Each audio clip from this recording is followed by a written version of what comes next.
नमस्कार, नवीन न्यूज में आपका स्वागत है। मुख्यमंत्री नीतीश कुमार की समृद्धि यात्रा सारण जिला पहुंची। यहां मुख्यमंत्री 86.85 करोड़ रुपए की योजनाओं का उद्घाटन किया। इसके अलावा करीब 450.30 करोड़ रुपए की योजनाओं का शिलान्यास किया। सीएम नीतीश कुमार ने सबसे पहले जीविका दीदियों से मुलाकात की। इसके बाद एक सिलाई केंद्र का उद्घाटन किया। मुख्यमंत्री ने ITI बॉयज केंद्र का भी उद्घाटन किया। बता दें कि समृद्धि यात्रा को लेकर जिले में के लोगों में काफी उत्साह देखने को मिला।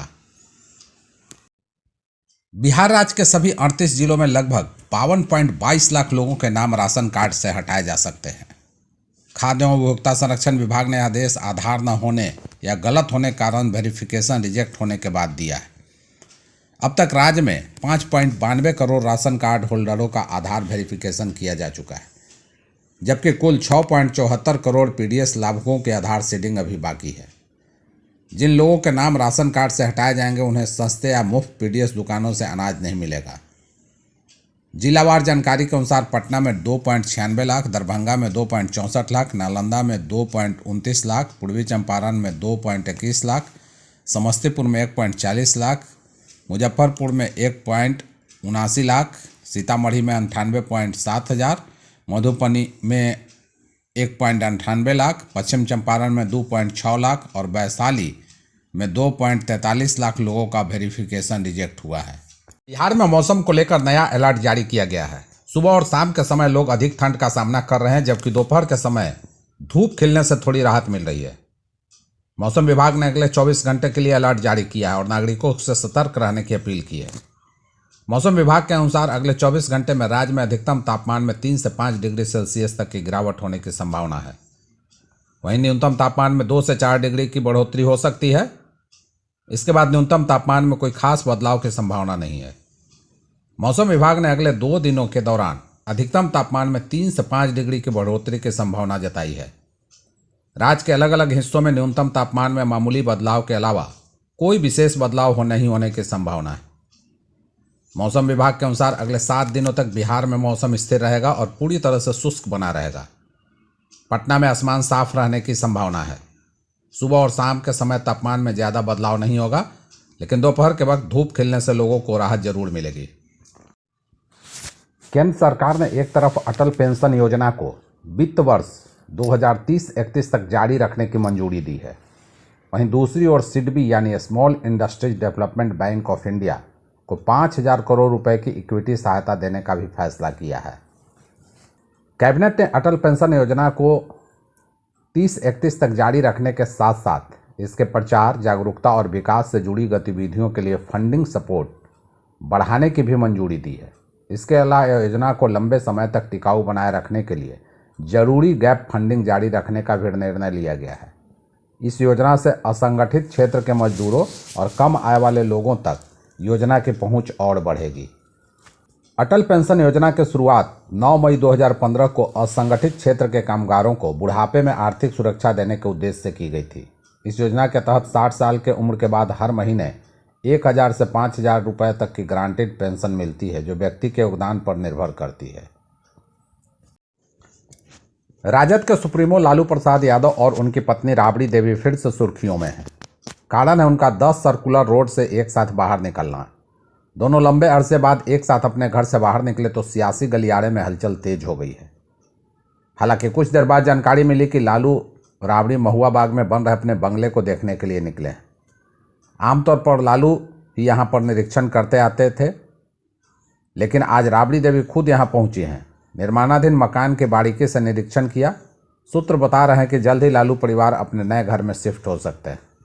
इधर लालू राबड़ी को एक साथ देखकर राजनीतिक पंडितों ने कहा कि जल्द ही राजद के अंदर 4 दिन यानी 25 जनवरी को राजद पटना के एक होटल में अपनी राष्ट्रीय कार्यकारिणी की बैठक करने जा रहे हैं। इसमें लालू समेत पार्टी के सभी वरिष्ठ नेता शामिल होंगे।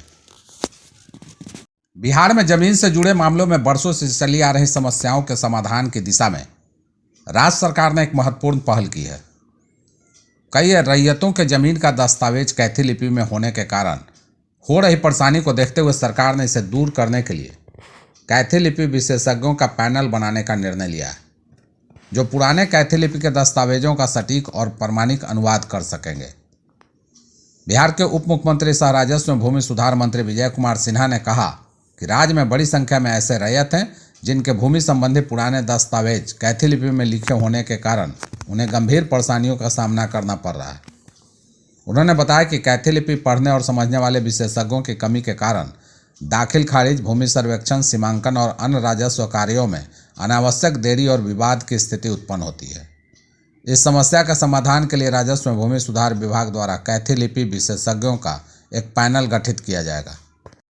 बिहार में अपनी सियासी जमीन तलाश रहे पूर्व केंद्रीय मंत्री आरसीपी सिंह एक बार फिर से जदयू में वापसी की कोशिश में लगे हैं। हालांकि जेडीयू के नेताओं इसके लिए बिल्कुल तैयार नहीं है। जेडीयू सांसद और केंद्रीय मंत्री ललन सिंह ने पहले ही उनकी एंट्री को बैन कर दिया है। अब जेडीयू के एक और नेता ने स्पष्ट तौर पर कह दिया है कि जेडीयू को आरसीपी सिंह जैसे नेता की कोई ज़रूरत नहीं है। दरअसल जेडीयू के पूर्व राष्ट्रीय अध्यक्ष और भारत सरकार के पूर्व केंद्रीय मंत्री आरसीपी सिंह ने पिछले दिनों एक बयान देकर बिहार के सियासत में हलचल बढ़ा दी थी। उन्होंने कहा कि मुख्यमंत्री नीतीश कुमार के संबंधों की दुहाई देते हुए वह तो कभी जेडीयू से अलग ही नहीं हुए थे। जब उनसे पूछा गया कि क्या उनकी वापसी जेडीयू में हो रही है तो उन्होंने कहा था कि आने वाला वक्त बताएगा। आरसीपी के इस बयान के बाद से बिहार के सियासत में इस बात की चर्चा तेज हो गई कि एक बार फिर से वो अपने घर वापस लौट सकते हैं। हालांकि जदयू नेता और परिवहन मंत्री श्रवण कुमार ने भी स्पष्ट कह दिया है कि आरसीपी सिंह जैसे नेताओं की जेडीयू को जरूरत नहीं है। अयाजी जिले में प्रशासनिक लापरवाही का चौंकाने वाला मामला सामने आया है, जहां वार्ड संख्या 34 की पार्षद शीला देवी को कागजों में मृत घोषित कर दिया गया है। हैरानी की बात यह है कि जो पार्षद खुद अपने वार्ड में जन्म और मृत्यु का सत्यापन करती हैं, उन्हें ही अब खुद को जीवित साबित करने के लिए सरकारी दफ्तरों के चक्कर लगाने पड़ रहे हैं। पार्षद शीला देवी ने बताया कि उनके पति की मृत्यु के बाद बीते करीब 18 वर्षों से उन्हें विधवा पेंशन मिल रही थी। नवंबर 2025 तक पेंशन की राशि नियमित रूप से खाते में आती रही, लेकिन इसके बाद भुगतान अचानक बंद हो गया। जब वह केवाईसी कराने वसुधा केंद्र पहुंची तो उन्हें बताया गया कि सरकारी रिकॉर्ड में उन्हें मृत घोषित कर दिया गया। पार्षद शीला देवी ने प्रशासन पर गंभीर सवाल उठाते हुए कहा कि टेबल पर बैठकर सत्यापन करने वाले अधिकारियों की इस लापरवाही ने उन्हें मानसिक रूप से परेशान कर दिया है। उन्होंने मांग की कि इस गंभीर गलती को जल्द से जल्द सुधारा जाए और उनकी पेंशन दोबारा शुरू की जाए। साथ ही ऐसे मामलों के लिए जिम्मेदार अधिकारियों पर सख्त कार्रवाई की जाए। बिहार के शेखपुरा जिले में सड़क नेटवर्क के विकास ने अब गति पकड़ ली है। सालों से बेहतर कनेक्टिविटी का इंतजार कर रहे लोगों के लिए राहत की खबर है। बड़बिघा पंजवारा राष्ट्रीय राजमार्ग NH 333A को 4 लेन में तब्दील करने की दिशा में कार्य तेज कर दिया गया है। इस परियोजना से न केवल यात्रा सुगम होगी बल्कि क्षेत्र के आर्थिक और सामाजिक विकास को भी नई दिशा मिलेगी। बड़बिघा शेखपुरा जमुई बांका होते हुए पंजवाड़ा तक जाने वाली NH 333A सड़क के 4 लेन बनने से लोगों को सड़क मार्ग से आवागमन में काफ़ी सहूलियत मिलेगी। सड़क परिवहन एवं राजमार्ग मंत्रालय द्वारा प्रस्तावित यह सड़क शेखपुरा, जमुई और बांका जिले से होकर झारखंड को जोड़ती है।